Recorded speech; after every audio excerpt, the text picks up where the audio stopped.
Stop for a moment, just pause. Think back to the last time you were in someone else's home. A friend's apartment, a family member's house. It's one tiny detail you noticed. Not the big things like the color of the walls or the sofa. I mean the small thing, the slightly chipped coffee mug on the counter, the stack of books on the floor with one specific title facing up, the single, faded photograph tucked into a mirror frame. If you can recall a detail like that instantly, this video is for you. Because you might feel like you're just being nosy, or that you overthink things, or you walk into a room and your mind just scans. It's not even a conscious choice, it's an automatic process.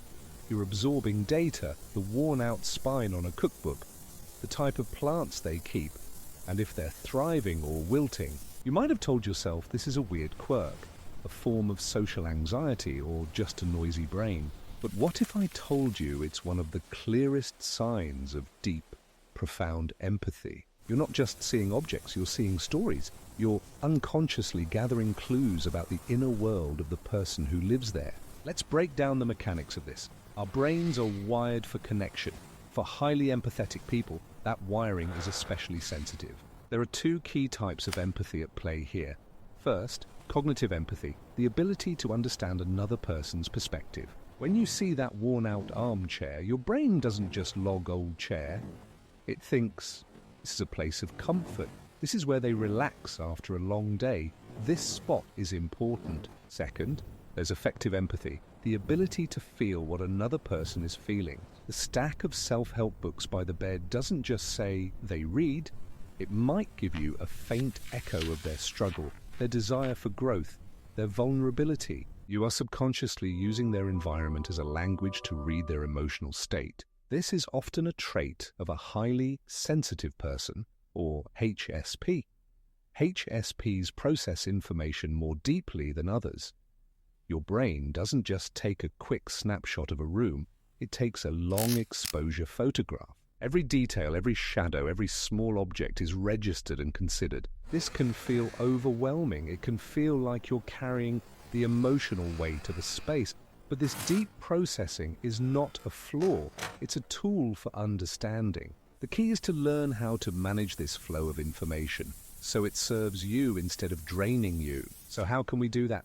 Here are a few micro actions you can try. They don't require massive effort, just a shift in awareness. First, name the observation and the feeling. When your brain snags on a detail, don't just let the feeling wash over you. Give it a name.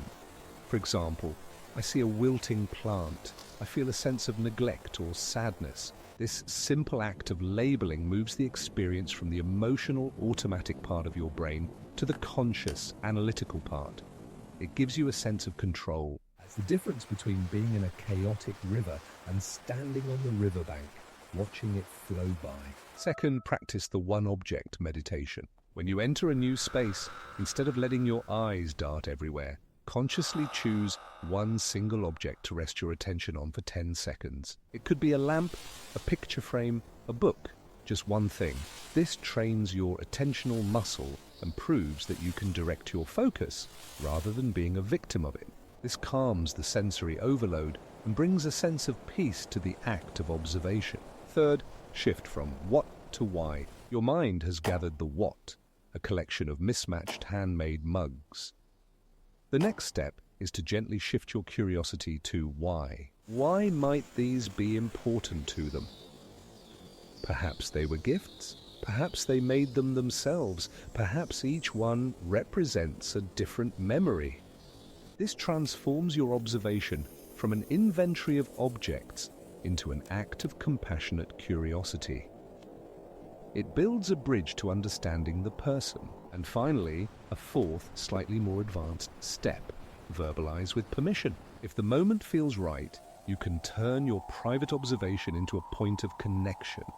It has to be done gently, without sounding like an accusation or an analysis. Instead of saying, "Your plant is dying," you could say, "I love the pot this plant is in. It has a lot of character."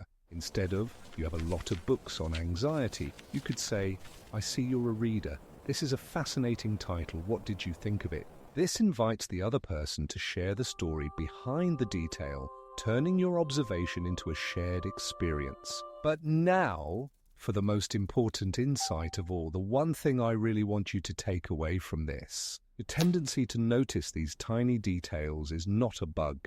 It's not a weakness. It's not something to be fixed or turned off. It is a superpower. In a world that is becoming faster, louder, and more superficial, the ability to see deeply is rare and precious. You see the stories people don't know how to tell. You see the evidence of their joys, their struggles, their loves, and their losses, all written in the language of the objects they surround themselves with. Your ability to notice the chipped mug is your ability to see their humanity without them having to say a word. So don't try to stop seeing. Instead, learn to see with kindness. Learn to channel that powerful attention.